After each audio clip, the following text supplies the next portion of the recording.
रक्षा को लेकर मुसलमान नाराज हो सकते हैं, तो गांधी जी ने 1918-1919 वाले पीरियड में कहना शुरू किया कि हमारे लिए भारत में हिंदुओं के लिए ज़रूरी है कि हम गौ सेवा करें। कि गौ सेवा और गौ रक्षा में जो भेद है, इसके कारण देश में बड़ा सारा सांप्रदायिक विवाद फैला। इसकी जो जड़ है वो वहाँ थी जहाँ की मुसलमानों ने हिंदुस्तान में तय किया कि हम गाय को बलि देंगे।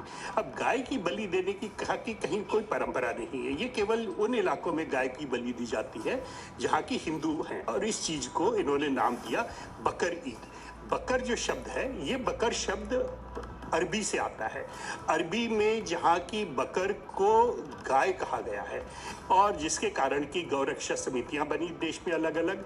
गौरक्षा समितियों ने अपने लोकल इलाके में लड़ाई झगड़ा करने की कोशिश की ताकि वो गाय को बचा सके जो कि बलि के लिए जा रही थी।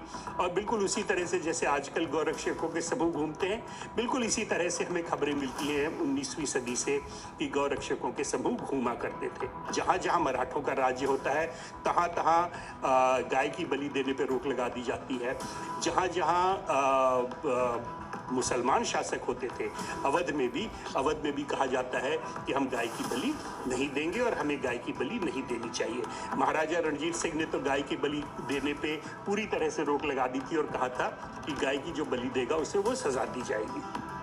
अंग्रेजों ने जहाँ जहाँ उन्होंने अपनी लोकल से गवर्नमेंट स्थापित की अलग अलग जिलों में, तो रह रहे कि हमारे पास खबरें हैं पूरी 19वीं सदी में जहाँ की अंग्रेज कह रहे हैं, और यह 1810-1820 वाले पीरियड से आती हैं खबरें, जहाँ अंग्रेज डिस्ट्रिक्ट मैजिस्ट्रेट्स ने ऑर्डर्स निकाले हैं कि कहीं भी गाय की बलि नहीं दी जाएगी।